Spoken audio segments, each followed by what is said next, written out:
సభకు నమస్కారం. స్వర్ణాంధ్రప్రదేశ్ నిర్మాత, నిత్య శ్రామికుడు, నిరంతర స్ఫూర్తి ప్రదాత గౌరవనీయులు చంద్రబాబు నాయుడు గారికి, యువగల రథ సారథి, కార్యకర్తల గుండె చప్పుడుగా కొండంత అండగా ఉన్నటువంటి యువ నాయకుడు సోదరులు లోకేష్ అన్న గారికి, వేదికను అలంకరించినటువంటి తెలుగుదేశం పార్టీ అతర మహారథులు, కుటుంబ సభ్యులు, అలాగే కడపలో మొట్టమొదటిసారిగా జరుగుతున్నటువంటి ఈ యొక్క మహానాడు చరిత్రలో ఎల్లప్పుడూ నిలిచిపోయే విధంగా విజయవంతం చేసినటువంటి మా కార్యకర్త సోదర సోదరీమణులు అందరికీ కూడా మహానాడు వేదిక ద్వారా నా హృదయపూర్వకమైనటువంటి నమస్కారాలు మీ అందరికీ కూడా తెలియజేసుకుంటున్నాను. ఈ యొక్క రాజకీయ తీర్మానానికి ఒక ప్రత్యేకత ఉంది. ఆఖరి తీర్మానంగా ప్రతి మహానాడులో ప్రవేశపెడతాం. గతం ఒక్కసారి గుర్తు చేసుకుంటే ఇదే తీర్మానం మన తెలుగుదేశం పార్టీకి వన్నె తెచ్చినటువంటి ఒక నాయకుడు, పరమ విధేయుడుగా పనిచేసినటువంటి వ్యక్తి, చంద్రబాబు నాయుడు గారికి కుడిభుజంలా ఉన్నటువంటి వ్యక్తి, ఇటు పార్టీకి అటు క్యాడర్కి అనుసంధానం చేసుకుంటూ నిరంతరం పార్టీ కోసం ప్రతి ఒక్క ఊపిరి కూడా ఆయన పోషించినటువంటి స్వర్గీయ కింజరాపు ఎర్రన్నాయుడు గారు ఇదే రాజకీయ తీర్మానాన్ని ప్రవేశపెట్టేవారు. ఆయన అడుగుజాడల్లో ఈ యొక్క అవకాశం నాకు కల్పించినందుకు చంద్రబాబు నాయుడు గారికి ప్రత్యేకమైనటువంటి ధన్యవాదాలు తెలియజేసుకుంటున్నాను. ఈ యొక్క రాజకీయ తీర్మానంలో మొట్టమొదటి అంశం కింద పెహల్గాంలో 22 ఏప్రిల్ తేదీన జరిగినటువంటి సంఘటన ఏదైతే ఉందో ప్రతి ఒక్క భారతీయుడిని కూడా కలిచివేసింది. 26 మంది ఆ ఘటనలో చనిపోయారు. అందులో 2 మన తెలుగు వారు కూడా ఉండడం చాలా బాధాకరం. ఆ రోజు జరిగినటువంటి సంఘటన మనం అందరం కూడా తెలుసుకుంటే, ఉగ్రవాదులు కుటుంబ సభ్యులు ముందే అక్కడ ఉన్నటువంటి మగవాళ్ళని హెడ్ షాట్లో వాళ్ళందరినీ కూడా చంపి ఆ ఏడుస్తున్న కన్నీళ్లు పెడుతున్నటువంటి ఆ ఆడపడుచుల ఆడబిడ్డలు అక్కడ చూస్తుంటే, ఆ ఉగ్రవాదులు జా మోదీకో బతా అని చెప్పిన తర్వాత మన దేశ ప్రధానమంత్రి ఒక దృఢ నిశ్చయంతో, సాహసంతో, ధైర్యంతో పనిచేస్తున్నటువంటి ముఖ్యమంత్రి ఉగ్రవాదులు ఈ భారతదేశంలో ఒక కార్యక్రమం చేస్తే దాని ప్రతిఫలం, ప్రతిఘటన ఏ రకంగా ఉంటుందో ఒక్కసారి ప్రపంచానికే తెలియజేయాలన్న విధంగా ఎక్కడైతే ఏ దేశంలోనైతే ఆడపడుచులు తాలూకా బొట్టు తుడిపేయాలని చూశారో ఆ బొట్టుకి న్యాయం చేయాలన్న మాటతో ఆపరేషన్ సింధూర్ అని చెప్పి 20 నిమిషాల్లో మన రక్షణ దళాలని పాకిస్తాన్ లోపలికే పంపించి అక్కడ దాక్కుంటున్నటువంటి ఉగ్రవాద స్థావరాలు ఏవైతే ఉన్నాయో 9 ఎంచి స్థావరాల్ని భూస్థాపితం చేసి 81 మంది ఉగ్రవాదుల్ని హతమార్చినటువంటి ఘనత మన భారతదేశం, మన సైనిక దళాలు, రక్షణ దళాలు, వాటిని నడిపించినటువంటి మన ప్రధానమంత్రి నరేంద్ర మోదీ గారు అనేది కూడా తెలియజేసుకుంటున్నాను. అందుకనే మన రాజకీయ తీర్మానంలో మన దేశ ప్రధానమంత్రి గారిని, మన రక్షణ దళాలని, వాళ్ళ వీరత్వాన్ని మనం అందరం కూడా ఈ వేదిక ద్వారా యావత్ తెలుగు జాతి తరపున హృదయపూర్వకమైనటువంటి ధన్యవాదాలు తెలియజేసుకుంటూ ఈరోజు మెసేజ్ ఉగ్రవాదులకి కానీ, ఉగ్రవాదుల్ని సపోర్ట్ చేస్తున్నటువంటి రాష్ట్రాలకు కానీ వాళ్ళందరికీ కూడా క్లియర్ కట్గా పంపిస్తున్నాం. ఏంటనంటే ఆపరేషన్ సింధూర్ ఇంకా ముగియలేదు.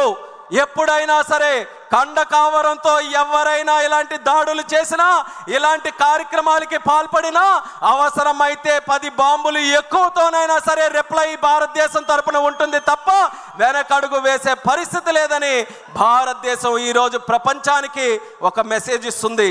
శాంతిని ప్రేమించే దేశం ఈ భారతదేశం, శాంతిని ప్రమోట్ చేసే దేశం ఈ భారతదేశం. అటువంటి శాంతిని ఈ దేశానికి దూరం చేయాలని ఎవరైనా ప్రయత్నం చేస్తే అదే వాళ్ళకి ఆఖరి రోజు అవుతుందనేది కూడా ఈ సభాముఖంగా తెలియజేస్తున్నాం. దానితో పాటు తెలుగుదేశం పార్టీ తాలూకా సిద్ధాంతం అది. తెలుగుదేశం పార్టీ పుట్టినప్పటి నుంచి ఆవిర్భావం ఒక ప్రాంతీయ పార్టీగా అయినా సరే భావం మాత్రం జాతీయం. దేశభక్తితో ఎప్పుడు కూడా పనిచేశాం. రాష్ట్ర ప్రయోజనాల కోసం ఎప్పుడైనా చేసినా దాంట్లో దేశభక్తిని ఎప్పుడైనా చాటించుకొని దేశం కోసమే నిరంతరం కూడా మన కార్యక్రమాలు చేశాం. అటువంటిది కోఆపరేటివ్ ఫెడరలిజం, రాష్ట్రానికి దేశానికి ఉన్నటువంటి సత్సంబంధాలని తెలుగుదేశం పార్టీ ఎప్పుడు గౌరవిస్తూ ప్రమోట్ చేస్తూ ముందుకు నడిపించింది.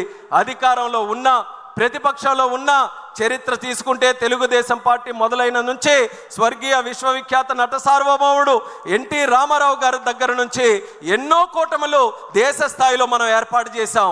కేవలం ఒకే ఒక్క ఆలోచన, సామాజిక న్యాయం మనం నిరూపించాలి, అలాగే ప్రజాస్వామ్య విలువలు మనం కాపాడాలి, దేశ సమగ్రతని అలాగే ప్రజల తాలూకా భవిష్యత్తుని మంచిగా మనం ముందుకు నడిపించాలని అనేక కూటములు వాటితో పాటు ఎంతోమంది ప్రధానమంత్రుల్ని మన తెలుగుదేశం పార్టీ తరఫున నిర్ణయించాం.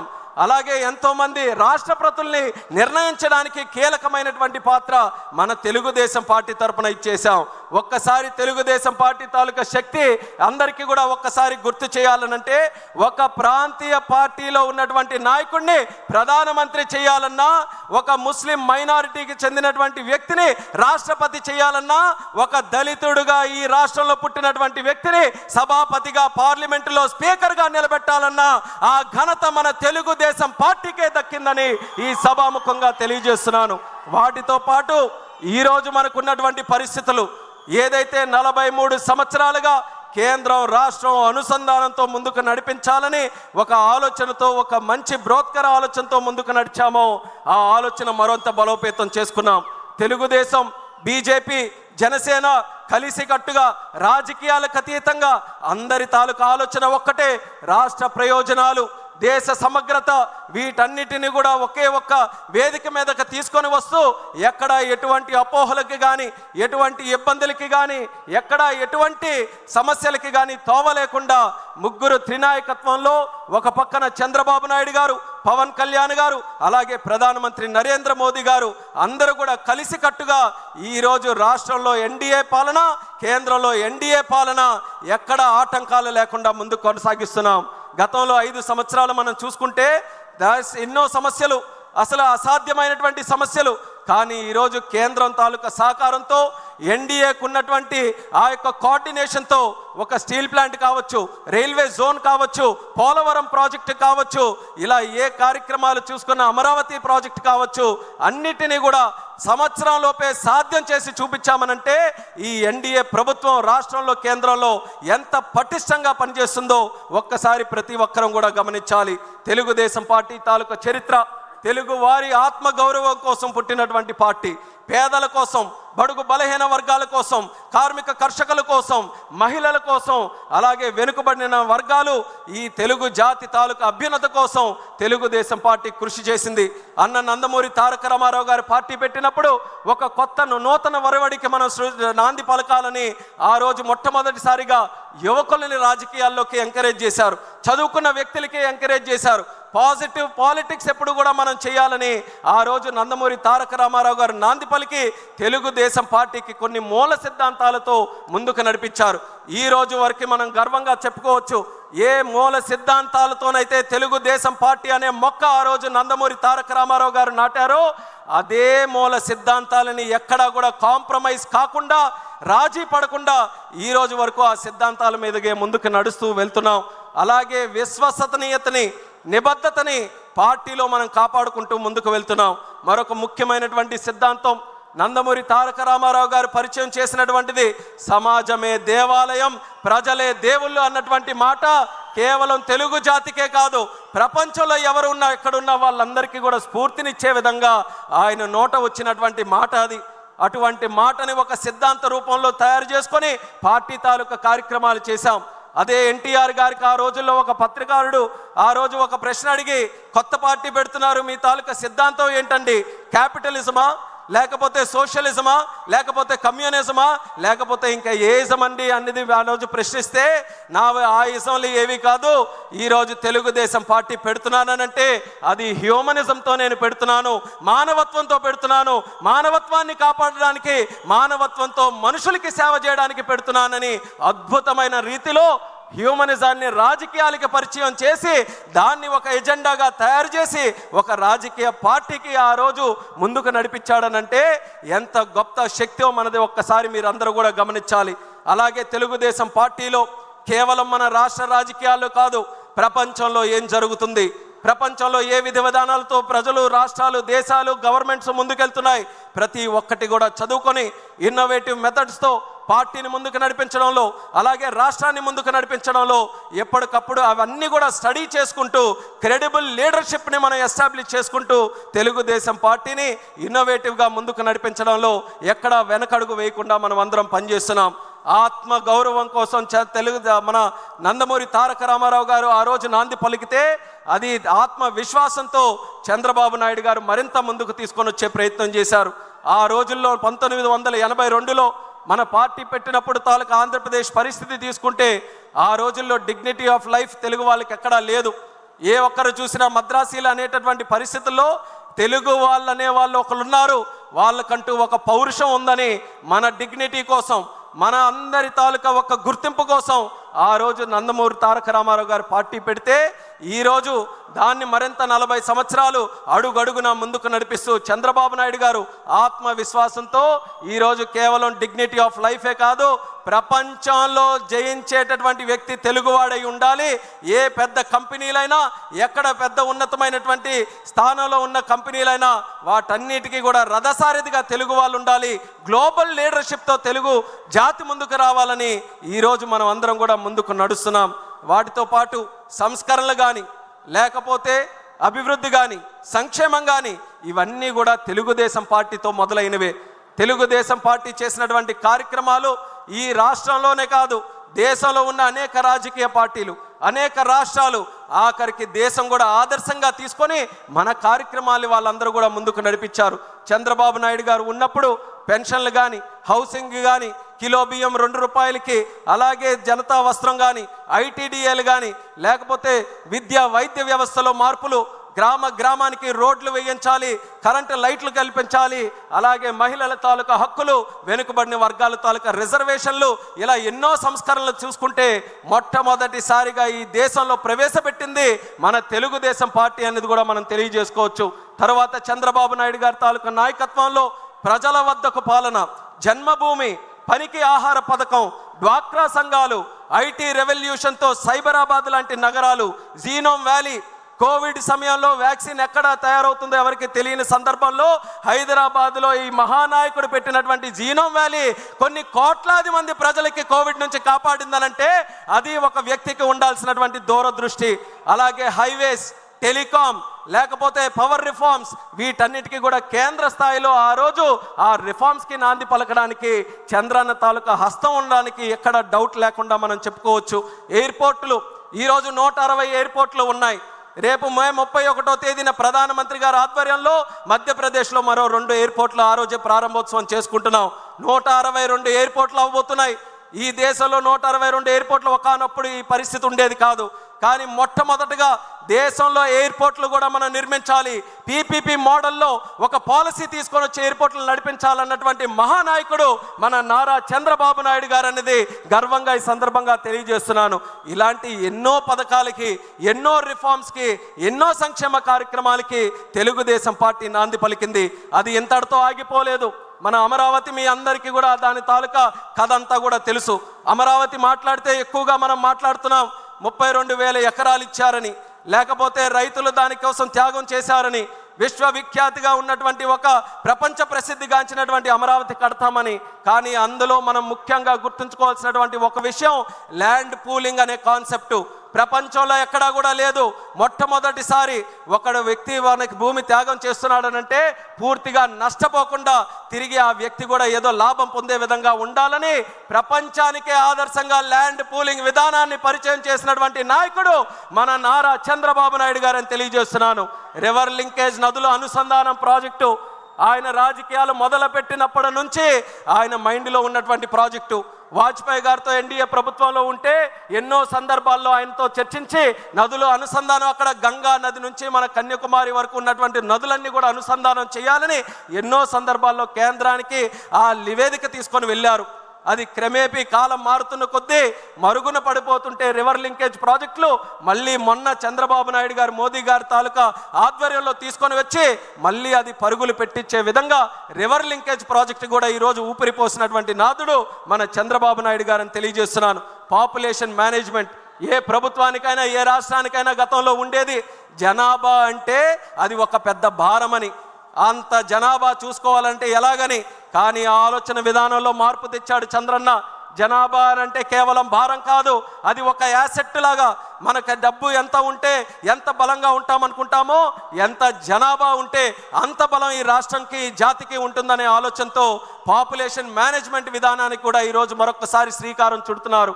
P4 లాంటి ప్రోగ్రామ్స్, P3 ప్రోగ్రామ్ చూసాం, కానీ ఈరోజు P4 ప్రోగ్రామ్ కూడా చేస్తున్నారు. స్కిల్ సెన్సెస్, అలాగే క్వాంటమ్ వ్యాలీ, ఆర్టిఫిషియల్ ఇంటెలిజెన్స్ని, అలాగే న్యూ కంప్యూటింగ్ని, వీటన్నిటిని కూడా మన తెలుగు జాతికి నిత్య అనుసంధానంతో ముందుకు నడిపించాలని, క్వాంటమ్ వ్యాలీ, క్రియేటివ్ ఎకానమీ, ఈరోజు ఈ పదాలు చెప్తే కొంతమంది సరిగ్గా అర్థం చేసుకోలేకపోవచ్చు.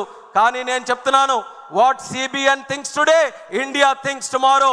చంద్రన్న ఏ ఆలోచనలతో ఈరోజు ముందుకు నడుస్తాడో, రేపు దేశం మొత్తం అదే ఆలోచనల వైపు వస్తారు. ఆ నమ్మకం నాకుందని కూడా ఈ సభాముఖంగా తెలియజేస్తున్నాను. రేపు మీ ఇంటిలో రివర్ లింకేజ్ గురించి, క్వాంటమ్ వ్యాలీ గురించి, స్కిల్ సెన్సెస్ గురించి, P4 గురించి ఒక 2-3 సంవత్సరాల్లో ప్రతి ఇంటిలో కూడా చర్చ జరిగేటటువంటి అంశాలు. ఈ అంశాలు, అటువంటి అంశాలకి జన్మనిచ్చినటువంటి పార్టీ మన తెలుగుదేశం పార్టీ అనేది కూడా ఈ సభాముఖంగా తెలియజేసుకుంటున్నాను. అలాగే అన్ని మాట్లాడుతున్నాం, కానీ తెలుగుదేశం పార్టీ అని అంటే మొట్టమొదటిగా గుర్తొచ్చేది మన పసుపు దళం, పసుపు సైనికులు, మన కార్యకర్తలు. ఈ కార్యకర్తల వల్లే 43 సంవత్సరాలుగా ఎన్ని సంక్షోభాలు వచ్చినా, ఎన్ని ఆటంకాలు వచ్చినా సరే 43 సంవత్సరాలుగా మన ప్రయాణం చెక్కు చెదరకుండా ముందుకు కొనసాగుతుంది. ఏ పార్టీ అయినా కార్యకర్తలకి మనం ఉండేటటువంటి అనుసంధానం ఉందా? ఒక్కసారి గమనించండి. మన రాష్ట్రంలో ఉండే పార్టీలు చూడండి, ఇతర రాష్ట్రాలు ఉండే పార్టీలు చూడండి. ఎందుకనంటే నాయకులు మారినట్టే కార్యకర్తలు కూడా వేరే పార్టీలో మారిపోతారు. కానీ తెలుగుదేశం పార్టీ ఏకైక పార్టీ. తరాలు మారినా తరం మొత్తం అదే జెండాని కప్పుకుంటూ అదే కండువాతో ముందుకు నడిచే ఏకైక పార్టీ మన తెలుగుదేశం పార్టీ అని తెలియజేస్తున్నాను. అటువంటి కార్యకర్తల్ని అధినేతలుగా చేసుకొని నడిపించే పార్టీ కూడా తెలుగుదేశం తప్పితే మరెక్కడ కూడా ఏ పార్టీ కూడా ఉండదు. అటువంటి క్యాడర్ని మరి వెల్ఫేర్ నిధులు, మన కార్యకర్త సంక్షేమ నిధి పెట్టి లోకేష్ అన్న గారి తాలూకు ఆధ్వర్యంలో వాళ్ళ సంక్షేమాన్ని, ఇన్సూరెన్స్ని, వాటన్నిటిని కూడా చూసుకొని వాళ్ళ కుటుంబం, అందరి కుటుంబం, ఇది తెలుగుదేశం పార్టీ కుటుంబంగా పెద్దలుగా చంద్రబాబు నాయుడు గారు, లోకేష్ అన్న గారు మన పిల్లల్ని చదివించి, మన ఆపదలో ఉంటే ఆర్థిక సహాయం చేసి, మనకి ఏదైనా కష్టం వచ్చి మనం వాళ్ళ భుజాల మీద తోడు చేయవేస్తే వాళ్ళు 2 భుజాలు తోడు చేసి కౌగిలించుకొని నీకు నేనున్నానని ధైర్యం చెప్పే నాయకత్వం మన తెలుగుదేశం పార్టీ దగ్గర ఉంది. క్రమశిక్షణతో ఉండే పార్టీ మన తెలుగుదేశం. ఆర్గనైజ్డ్గా, డిసిప్లిన్డ్గా పనిచేసే పార్టీ తెలుగుదేశం. సోషల్ రీఇంజనీరింగ్కి నాంది పలికినటువంటి పార్టీ తెలుగుదేశం. అలాగే KSSలు, కబ్స్ వ్యవస్థ, ఏ పార్టీలు కూడా క్షేత్ర స్థాయిలో ఒక పార్టీ ఎంత బలంగా నడపాలని ఎవ్వరి ఆలోచన కూడా ఉండదు. అది కేవలం మన తెలుగుదేశం పార్టీలోనే ఉంటుంది. అదే మన బలం అనేది కూడా కార్యకర్తలకి సభాముఖంగా తెలియజేస్తున్నాను. ఒక ప్రాంతీయ పార్టీ అయ్యా మన తెలుగుదేశం, కానీ లెక్కలు చూస్తే 1 కోటి మంది సభ్యత్వాలు దాటినటువంటి ఏకైక ప్రాంతీయ పార్టీ అదే మన తెలుగుదేశం అనేది కూడా తెలియజేస్తున్నాను. 45 రోజుల్లో చేశాం. ఎందుకనంటే టెక్నాలజీని కూడా మన లోకేష్ అన్న గారు ఈ యొక్క కార్యక్రమానికి తీసుకొని వచ్చి 45 రోజుల్లో ఎక్కడ ఇబ్బంది లేకుండా సరికొత్త విధానంతో చేసి ఈరోజు దేశంలో ఉన్నటువంటి అన్ని రాజకీయ పార్టీలు కూడా శభాష్ లోకేష్ అనే విధంగా పార్టీ మెంబర్షిప్ను కూడా ఈరోజు నడిపించారనేది ఈ సందర్భంగా తెలియజేస్తున్నాను. అలాగే సంక్షోభాలు, తెలుగుదేశం పార్టీ కొత్త ఏమీ కాదు. ఎన్నో సంక్షోభాలు దేశంలో వచ్చాయి. రాజకీయ సంక్షోభాలు వచ్చాయి, ప్రకృతి విపత్తులు వచ్చాయి, రాష్ట్ర సంక్షోభాలు వచ్చాయి. తెలుగుదేశం పార్టీ ఎదుర్కొన్న సంక్షోభాలు ఏ పార్టీ కూడా అన్ని సంక్షోభాలు ఎదుర్కోలేదు. అయినా సరే ఎలాంటి సంక్షోభాలు వచ్చినా ఆ సంక్షోభాలని ఎదురొట్టి మళ్ళీ విజయవంతంగా అడుగులు వేసుకుంటూ ముందుకు నడిచిన ఏకైక పార్టీ కూడా మన తెలుగుదేశం పార్టీ. ప్రకృతి విపత్తులు ఒక్కసారి గుర్తు చేసుకుందాం. ఒరిస్సాలో 99లో సైక్లోన్ వచ్చింది.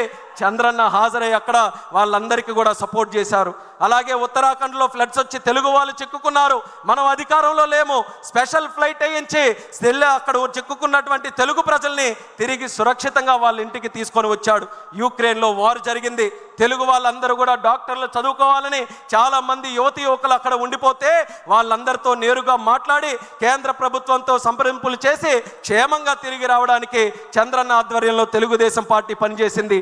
ఇక హుదూద్ అంటారా, కోవిడ్ అంటారా, లేకపోతే మొన్న బుడుమూరులో వచ్చిన విజయవాడ వరదలు అంటారా, ఎలాంటి సంఘటనలు మన ప్రజలకి ఆపత్తుగా వచ్చినా సరే వాళ్ళ ఒక్క పిలుపుతో మొట్టమొదటి అడుగు వేస్తూ ప్రజలతో స్పందిస్తూ ముందుకు నడిచినటువంటి పార్టీ మన తెలుగుదేశం పార్టీ. అలాగే రాజకీయ సంక్షోభాలు 1985లో ఎన్టీఆర్ గారిని దెబ్బ కొట్టాలని, అలాగే 2004లో మనం ఓడిపోయిన తర్వాత అప్పుడు దెబ్బ కొట్టాలని, 2009లో డీలిమిటేషన్ అయితే అప్పుడు దెబ్బ కొట్టాలని, 2014లో బైఫర్కేషన్ జరిగితే అప్పుడు దెబ్బ కొట్టాలని, ఈరోజు రాజకీయంగా కూడా ఎన్నో సంక్షోభాలు తెలుగుదేశం పార్టీ ముందు గోడల్లాగా కట్టినా గోడల్ని సైతం కూల్చుకుంటూ ముందుకు వెళ్ళినటువంటి సైన్యం బలగం మన తెలుగుదేశం పార్టీ దగ్గర ఉందనేది కూడా తెలియజేస్తున్నాను. అలా ఏ సంక్షోభాలైనా సరే ఆ సంక్షోభాల నుంచి అవకాశాలు ఎలా వస్తాయి, క్రైసిస్ నుంచి ఆపర్చునిటీ ఎలా వస్తుంది అనేది చంద్రబాబు నాయుడు గారి నాయకత్వంలో మన అందరం కూడా ముందుకు నడిచాం. అయితే ఈ అన్ని సంక్షోభాలు ఒక ఎత్తు, కానీ 2019లో వచ్చినటువంటి సంక్షోభం మరొక ఎత్తు అనేది కూడా గుర్తు చేసుకోవాలి.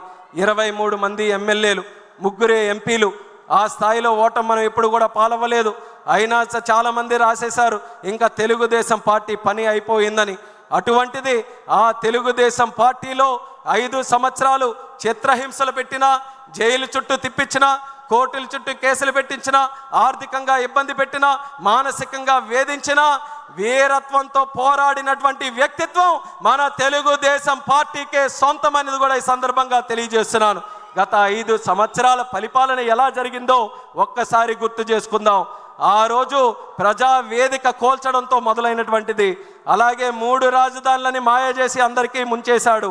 అలాగే ప్రశ్నిస్తే ప్రాణాల మీదకి తెచ్చుకునే పరిస్థితి ఆ రోజు ఏర్పాటు చేశాడు.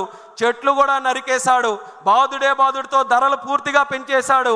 అలాగే దళితులు తాలూకా డెడ్ బాడీలు డోర్ డెలివరీ చేసేటటువంటి నీచాతి పరిస్థితి మన రాష్ట్రంలో తీసుకొని వచ్చాడు.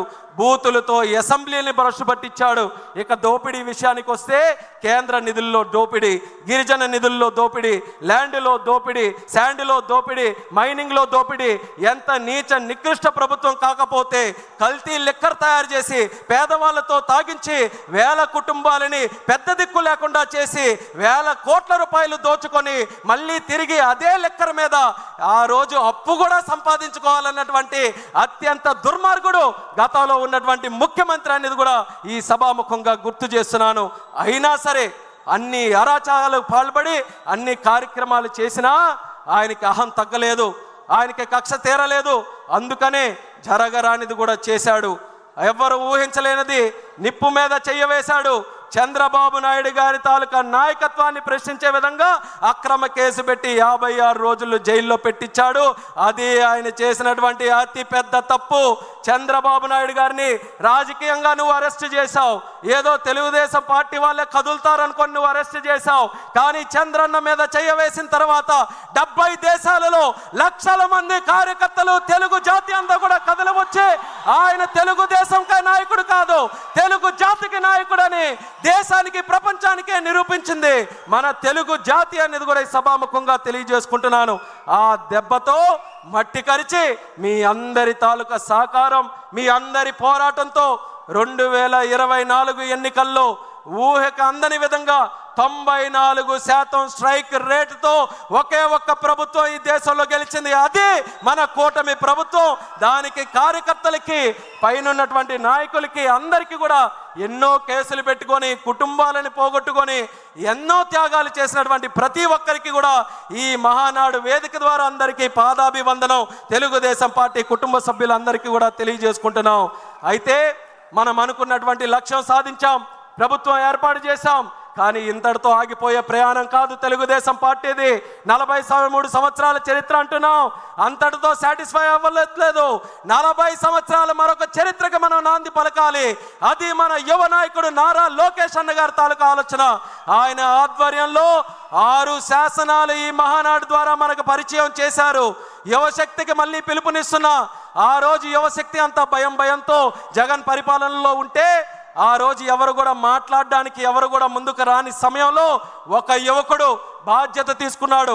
రాష్ట్రం కోసం, మన జాతి కోసం, మన యువత కోసం వాళ్ళ గలం ముందుకు రాపోయినా ముందు నా గలాన్ని తోడు చేస్తానని యువగలంతో అడుగులు వేసుకుంటూ కర్రలు పెట్టినా, గోడలు నిర్మించినా, కుర్చీలు నాగినా, వేదికలు కూర్చినా మడం తిప్పనటువంటి పౌరుషంతో యువగలం 3000 కిలోమీటర్లు దేశ రాజకీయ చరిత్రలో ఆ వయసులో యువ నాయకుడుగా ఏ ఒక్కరు కూడా చేయనటువంటి పాదయాత్ర మన లోకేష్ అన్న గారు చేసి యువతలో సరికొత్త స్ఫూర్తి నింపాడు. కొత్తగా యువకులకు అందరికీ కూడా రాజకీయాల్లో రావడానికి ఆసక్తి చూశారు. యువగలం చూస్తే తెలియనటువంటి ఒక స్ఫూర్తి, మేము కూడా రాజకీయాల్లోకి రావాలి, తప్పు మీద మేము ప్రశ్నించాలి అన్న లోకేష్ అన్నగారితో మేము కూడా నడవాలని ఆయనతో పాటు సంకల్పం జోడించి అన్నగారి యువగలం యాత్ర చరిత్ర తిరగ రాసే యాత్రగా యువకులందరూ కూడా ముందుకు వచ్చి నడిపించారు. అటువంటి నాయకుడు, యువ నాయకుడు ఈరోజు ప్రజలు నచ్చినటువంటి నాయకుడిగా ఎదిగాడు, ప్రధాని మెచ్చినటువంటి నాయకుడిగా ఎదిగాడు మన నారా లోకేష్ గారు. ఆయన దగ్గర పనిచేయడం నాకు ఎంతో గర్వంగా ఉందనేది కూడా తెలియజేస్తున్నాను. మరొక విషయం కూడా చెప్పాలనంటే, మంగళగిరిలో ఓడిపోతే అందరూ కూడా ఇంకెక్కడ ఎందుకండి వేరే దగ్గరికి వెళ్ళాలనంటే, అలాంటి నాయకుడు, అలాంటి కుటుంబం, అలాంటి పార్టీ నాది కాదు. ఎక్కడ ఓడిపోయానో అక్కడే వడ్డీతో సహా ఓట్లేయించి గెలిపిస్తానని 91,413 ఓట్లతో అజారిటీ సాధించి గెలిచినటువంటి యువ నాయకుడు మన లోకేష్ అన్న గారని ఈ సందర్భంగా తెలియజేస్తూ, ఆయన యువగలంతో ఏ స్ఫూర్తినైతే అందించాడో పార్టీకి, కానీ ఆ స్ఫూర్తితో మన చంద్రబాబు నాయుడు గారు కూడా ఈ ఎంతోమంది 60 మందికి పైగా యువకుల్ని ఈరోజు ఎమ్మెల్యేలుగా తయారు చేశారు. ఎంతో కాలం నుంచి చూస్తున్న యువకులు ఎప్పుడు వస్తారని లోకేష్ అన్న గారి తాలూకు అడుగులతో పార్టీలో కూడా ఈరోజు యువత పెద్ద ఎత్తున, దేశంలో పార్లమెంటులో తెలుగుదేశం పార్టీ 16 మంది ఎంపీలు, అన్నిటికంటే చిన్న వయసులో ఉన్నటువంటి party, youngest party in parliament మన తెలుగుదేశం పార్టీ అని కూడా తెలియజేస్తున్నాను. పెద్ద పెద్ద పార్టీలు ఆలోచిస్తున్నాయి యువతను ఎలా తీసుకొని రావాలని, వాళ్ళకి ఆదర్శంగా తెలుగుదేశం పార్టీ ఈరోజు తీసుకొని వచ్చింది.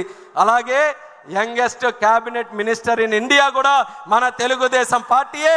ఆ ఘనత చంద్రబాబు నాయుడు గారి ఆశీర్వాదంతో ఈరోజు చిన్న వయసులో ఉన్నటువంటి నాకు వచ్చినందుకు ఆయనకి హృదయపూర్వకమైనటువంటి ధన్యవాదాలు తెలియజేస్తున్నాను. 12 సంవత్సరాల క్రితం 2013లో హైదరాబాద్లో మహానాడు జరిగితే తెలిసి తెలియని వయసులో ఇదే వేదిక మీద మాట్లాడి చంద్రబాబు నాయుడు గారి తాలూకు ఆశీస్సులు పొందితే 12 సంవత్సరాల తర్వాత ఒక యువకుడిగా కేంద్ర మంత్రి చేశాడనంటే ఆ ఆలోచన చంద్రబాబు నాయుడు గారిది అనేది మళ్ళీ తెలియజేసుకుంటూ, ఇది కేవలం మంత్రుల వరకు, ఎమ్మెల్యేల వరకు మిగిలిపోకూడదు.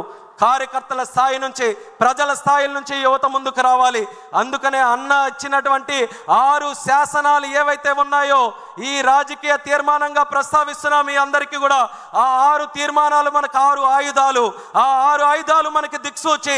ఇక్కడ నుంచి రేపు మనం తిరిగి గ్రామాలకు వెళ్ళినప్పుడు గ్రామం నుంచి మనం తెలుగుదేశం పార్టీ చేసే ప్రతి కార్యక్రమంలో ఆ 6 విధానాలని కూడా క్రోడీకరిస్తూ తెలుగుదేశం పార్టీ 40 సంవత్సరాలు, మరొక 40 సంవత్సరాలు చెక్కు చెదరకుండా ముందుకు వెళ్ళడానికి ఏ రకంగా ప్రతి ఒక్కరం కృషి చేయాలో దాని మీద సంసిద్ధంగా అందరూ కూడా ఆలోచించి ఈ తెలుగుదేశం పార్టీ జాతి ఉన్నంతకాలం, సూర్యచంద్రులు ఉన్నంతకాలం ఆ నాయకత్వం బలంగా ముందుకు నడిపిస్తూ మనం అందరం కూడా ముందుకు పనిచేయాలని ఈ వేదిక ద్వారా ఇక్కడ ఉన్నటువంటి వారందరికీ కూడా తెలియజేసుకుంటూ ఈ రాజకీయ తీర్మానం ప్రవేశపెట్టే అవకాశం ఇచ్చినందుకు చంద్రబాబు నాయుడు గారికి ప్రత్యేక ధన్యవాదాలు తెలియజేస్తూ, ఈ కడపలో జరిగినటువంటి ఈ యొక్క మహానాడు ద్వారా ఆశీస్సులు అందించినటువంటి ప్రతి ఒక్కరికి కూడా నా ధన్యవాదాలు తెలియజేస్తూ సెలవు తీసుకుంటున్నాను. జై తెలుగుదేశం!